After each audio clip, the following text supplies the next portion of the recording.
GearNetwork.com. This is a Gear Network production. You spring, I spring, we all spring for Teespring. You know what that means? As corny as that was, yes, I know it was corny as hell, we have a t-shirt store. It is up and it is running. And right now we have 8 shirts, but it is growing. The merchandise is growing. Right now we have shirts going from as little as $13 for a TJCMS first t-shirt to $20 for a Gear Network logo t-shirt. All of them available to be delivered right to your front door. You choose your size, you choose your style, and you go. It's as simple as that, and there are plenty more t-shirts to come, but take a look at our Teespring store. If you go to GearNetwork.com, under the Support the Shows banner and 4 links down is Gear Merchandise. That will take you directly to our Teespring store, and you can see all of our selection of our current shirts right now, our current merchandise. Thank you again for all of your support and using our links on GearNetwork.com. You're listening to Better Live Than Dead. I believe it's a big challenge for our building. To keep things in perspective and to, if we're going to get addicted to anything, let's get addicted to the process.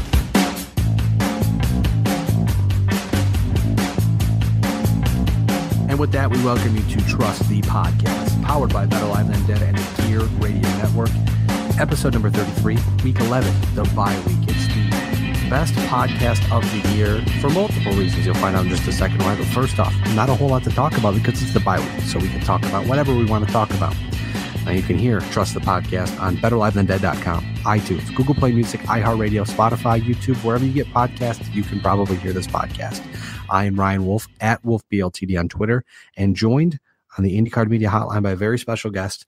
I still call him the co-host of the podcast, but obviously scheduling conflicts have stopped that from happening. But hey, we've got him here live now on the podcast. Reid at Reid on Twitter.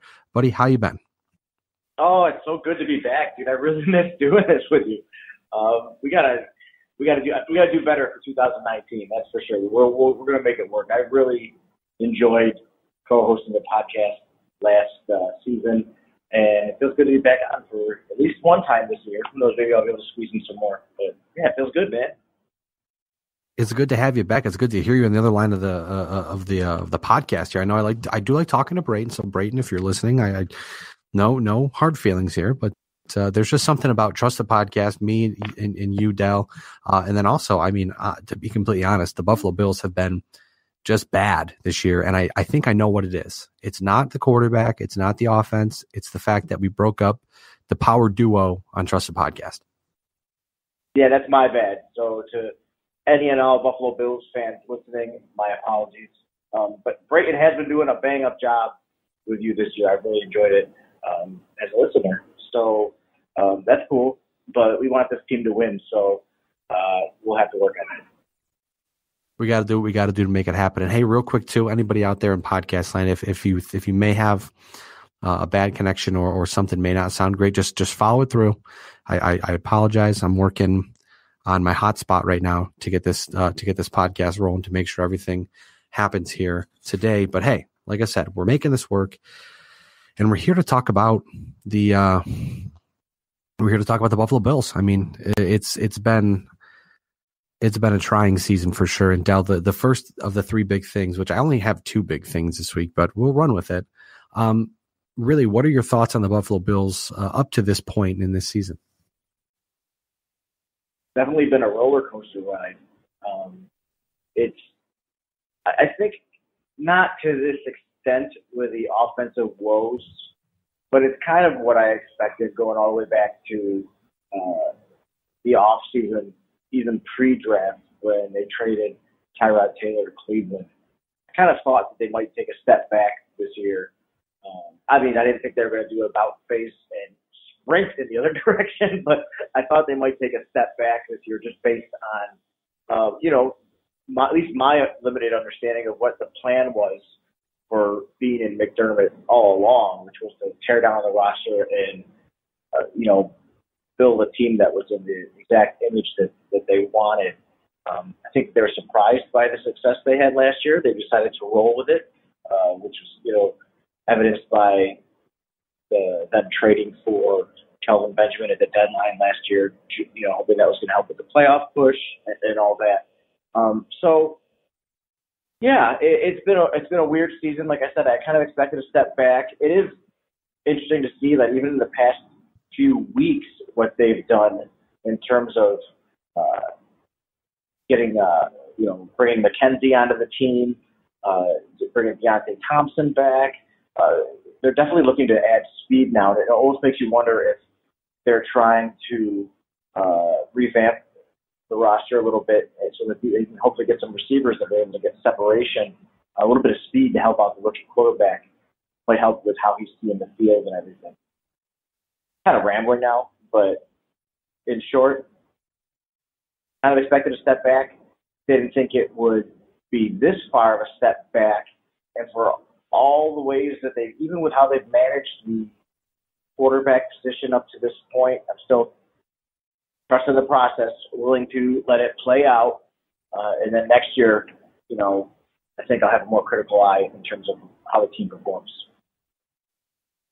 Well, and absolutely. I mean, coming into the season, we kind of saw their whole mindset and plan for the offense and for the defense, where they went out, they revamped the defense, as Braden and I have talked about throughout the podcast so far this season. The defense has been great. I mean, they've had a couple stinkers performances here or there, but you can't be on every single week. Even the best teams are not on every single week. But the offense, clearly they neglected it. It's shown. But as you pointed out, Del, recently the Buffalo Bills offense has been a little improved. I mean, they've been sprinkling in. I know Robert Foster was one big name that popped out to me that I'm interested to see, because at this point, with the season pretty much over, they can now start to bring in younger guys. And with Josh Allen coming back on Sunday, all but confirmed he's coming back on Sunday from an elbow injury.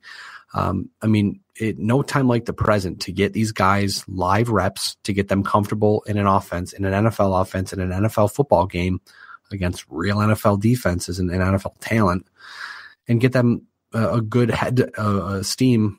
Excuse me, a good full steam ahead, I guess is what I'm trying to say, into an offseason that's going to be very important. I mean, the Bills, as we talked about, are going to have the draft picks, they're going to have the money, but they have to be able to make the right decisions and get those upgrades in the offensive line, wide receiver, all of that. Everything's going to have to be spot on, because if it's not, I mean, you're just going to keep kicking the can and set yourself further back. So we've seen some progress from the Bills offense. I'm a little skeptical about it, but I'm going to keep tuning in. I mean, if I haven't stopped watching by now, I don't think I'm going to stop watching. Yeah, for sure. It's something where the team is definitely being built. We're watching it happen. So there's going to be some decisions which maybe in a traditional NFL management scenario don't make sense, but they're also looking at it from a different angle, I think, than fans are. I mean, we're dialed in 2018.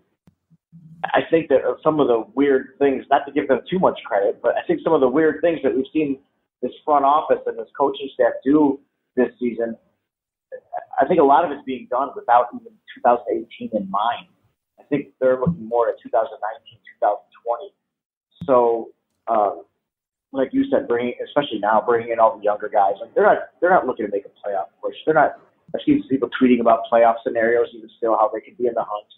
I don't think that's really on the table, at least from management's perspective. I don't think they're concerned about playoff games this season. I think they're more interested in, as we always hear, the culture and making sure that these young guys that they have around are guys that they're going to want or be able to use going into the future, and bringing in other guys off the street just to try things out. So they're churning. It's like last season, churning, bringing guys in, giving guys opportunities that, maybe a playoff contender wouldn't.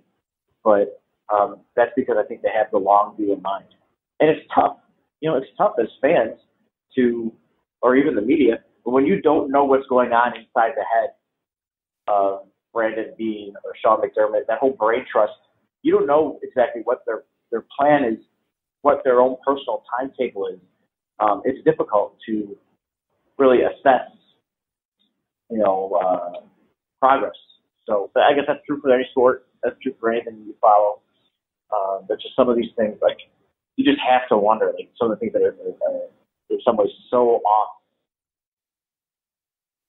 the norm. even with the way that they've managed the quarterback position. You have to wonder what's going on there. But like I said, I'm gonna trust the process. It's only year 2. I'm not saying that because I'm some kind of homer, which I am, but I'm not. That's not why I'm saying it. I'm willing to let it play out. Ultimately, they have a lot more to lose than I do if this offensive strategy, this selection of Josh Allen, how they spend their money in the off season. They have a lot more to lose than I do. I only lose time. They lose jobs. So we'll see how it plays out. That's a good way to look at it. I mean, they lose jobs, they lose careers. We just lose a couple hours on a Sunday. And I got to be honest. I mean, there were a couple times this season, like the Bears game, where it gets to halftime, and I'm like, I can't. I got other things I got to do today. Like I can't keep doing this. Like it happens. It's like anything in life, Fool me once, shame on you. Fool me twice, I'm probably a Buffalo Bills fan. That's how I kind of feel these days. But looking at it, like I think, and this is no slight at Brayton, but I just feel like when I talk with you, Dell, I feel more positive about the Bills. When I talk with Brayton, I feel a little more, I guess, pessimistic, which is understandable because, I mean, you like to be glass half full. Yes, everything's happening for a reason, and I get that because that's the truth. I mean, if you're not going to be good this year, you have to you're building towards something in the future, whenever that may be. You're still building. You'll figure it out as you go along. But where coming from, even for me, a sports writer's aspect, where I'm like, okay, this is what I see. I see that they're bad. I see no progress, so they're just going to keep being bad. So it's good to have like the yin and the yang back. I'm feeling a little more positive, and getting a little more hyped up for the rest of the season, just because, again, Josh Allen, by no means is the jury going to be decided on the career of Josh Allen by the end of this season, especially with the injury he had. Even if he played every single game this season, we still really wouldn't know what Josh Allen has. We've heard enough guys on GR and other formats that have said, Josh Allen is exactly what we thought he would be. The best way for him to get better is those live reps. And that's what we need, is to see Josh Allen go out there, maybe still struggle, or maybe he has decent games. But either way, get those live reps, put that film on tape, and then work on it and work hard. Because if you don't work on it, guess what's going to happen? You're not going to be around for too long. That's for sure. So, I mean, trying to remain positive will probably help throughout the remainder of the season. Plus, personally, doing very good in fantasy football keeps me interested in the game as a whole. So it's really a win-win, and I've got not a whole lot to lose. And plus, Sunday, we'll talk about it in just a few minutes, but Sunday's game could be really good for the Bills. Well, I'm glad you're doing really well in fantasy football. I'm not, but so I try. I play one league with my friends, and it devolves really quickly to who can make the 3 best teams, which is what happened this year. And thankfully, I was one of the 3. It makes it a little more exciting. Nice. So yeah, it's positive. Like I've always said, in terms of glass half full and everything, it's ultimately, this is entertainment. I mean, I enjoy it. I sink a lot of my time, energy, thoughts into what that organization does week in and week out. But at the end of the day, it's entertainment. And so because of that, why not just enjoy it? Find what's up, buddy? Find the positives. There's plenty of other things in this world to get negative about. And things that you do have control over, that you are able to manipulate, adjust, hopefully try to make better. But when it comes to sports, it's like I said, it's 3 hours on a Sunday. Just follow it and look for the positives. And sometimes they're very easy to find, like last January. And sometimes you got to dig a little deeper. But at the end of the day, it's entertainment. When I'm dead and gone, they're not going to put on my tombstone what the Bills' record was while I was alive. So it doesn't really have any huge bearing in that respect. That's a little more. Yeah, I mean, at the end of the day, a little bit of a morbid twist to it. But seriously, though. No, you're all good, man. I mean, at the end of the day, I always tell people, and it sounds terrible to say, but I mean, at the end of the day, I tell people, look at the end of the day, make the best of your life because we're all going to die. So it's, and people say it's morbid, but I try to, hey, look at either way, if the Bills win or if the Bills lose, the sun's going to come up tomorrow. I just sound like Annie there, but that's the truth. We're still going to survive. Things are going to continue to move on, whether or not the Bills are good. Now, the one thing I want to point out here, real quick before we move on to our looking ahead here, if the season were to end today, which obviously it doesn't, but if it did, the Bills would pick 6th overall due to strength of schedule. Mock drafts have them selecting a name, a very good name, Greedy Williams, cornerback out of LSU. Now, Dell, I want to move quickly over to the look ahead because we finally have you on the podcast, so we can ask the man himself. Obviously, the look ahead brought to you by 26 Shirts. What's the latest, Dell, going on over at 26 Shirts? We have been very busy. Not really Bills-related stuff or Buffalo football-related stuff, I have to say, as I put my 26 Shirts hat on. But the local hockey team, I don't know if you know this. I don't know if you follow the Sabres, Ryan, but they've been doing very well this season so far, in this young season. I believe they have 21 points out of 21 games played, and that is pretty good. That's pretty good, especially based on the past several years and compared to the performance of the rest of the league. So there's a lot of enthusiasm for that, and as a result, we've been kind of, riding that wave a little bit. So we've been churning out designs, special editions, featured shirts, like the current one we have, Bison Hockey, which was done by the awesome Dylan Nowak. If you're on Twitter and you follow that Sabres hashtag at all, you've probably seen this guy's work. You've probably seen his Bison Hockey design. He reached out to us. We put it on a shirt, and it's currently supporting 11-year-old boy whose name is TJ Ackley, who has neuroblastoma. It's a terminal diagnosis, and it sucks, and we want to do something good for the family, raise some money for them so they can spend it how they need it, whether it's on medical bills or taking, TJ on trips or whatever it is, we want to help. So, as always, the designs that we have, they're put together by amazing artists. They always serve a purpose. We exist for that reason, to help. So right now we're trying to help TJ. So check out 26shirts.com/Buffalo. Click on the shirt. If you don't like the shirt, that's fine. There's probably something wrong with you because it's an amazing design. But if you don't like it, that's fine. Click the link in there. Go to TJ's GoFundMe page. Give whatever you feel led to. No amount is too small. And help us help TJ and his family. Absolutely. I'm actually going to pick up one of those hockey shirts because they look absolutely incredible. I saw it and immediately knew I'm going to be buying one of those. I showed my wife and she even liked it too. So, hey, it's a win-win across the board. Yeah, and Seymour Knox the fourth modeled it for us. It was just kind of crazy, right? He stopped in our office the other day just because we share space in the same building. And so he stopped in, and while he was there, like, hey, dude, you ever model a shirt before? You want to model a shirt? He's like, sure. Super friendly guy. Holy cow. So he took a few minutes, and he modeled it for us. And so check it out. Yeah.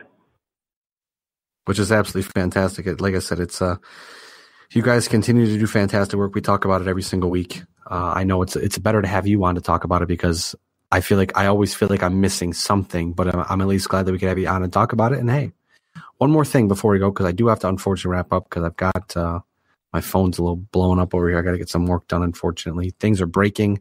It's the day before Thanksgiving, and everything is hitting the fan. So Dell, I'm just going to say it flat out: the Bills play the Jacksonville Jaguars, who are 3-7, Week 12. Blake Bortles, let's try that again, is still not good. The Jaguars have beaten the Patriots this year, and the Jaguars' defense is still pretty good. What's your prediction on Sunday for the Bills and Jags? I like Buffalo at home. I think the Jags are currently on a 6-game losing streak. If I'm correct there with my numbers. Blake Bortles is terrible. He's been playing terrible. He, no disrespect to the person as a man. I feel bad saying that, but he's not having a good year. There's a lot of people say he's not having a good career. Doug Marone's going to ride it out, though. And so I really would love to hand Doug Marone an L. this coming Sunday. I think the Bills have the ability to pull it off. Like I said, I like how they've added speed to the roster. I like the emergence of Foster this past game. So let's see. I'd love to see Josh Allen, just rip it and rip it. So we'll see where it goes. But I like the Bills this week. My thought here is I'm going to say 20-17 Buffalo, just because I'm feeling good. Josh Allen's coming back. It's the Jags. It's at home. They don't like Doug Marrone because he left. So, I'm going to put it all together and just say 20-17 Bills, and hopefully I am right. Cool. Yeah, I'll go 26-15. There's not enough 26-15 scores in the NFL. Hey, that's fair. I like that. I'm all about the scoregamis here on the podcast. But 5 field goals. 5 field goals by the Jags. Yeah, just everyone's going to kick field goals. It's going to be 27 to. I'm trying to think of another one. 27-9 because all field goals, just field goals all day long. I like it. Point. At Del Reid on Twitter. I am at WolfBLTD on Twitter. Sorry for the quick wrap up, guys. But hey, as always, remember. Trust the podcast. Go Bills. And happy Thanksgiving to everybody out there. We appreciate you tuning in. We'll catch you soon. The preceding presentation has been brought to you by the Gear Network.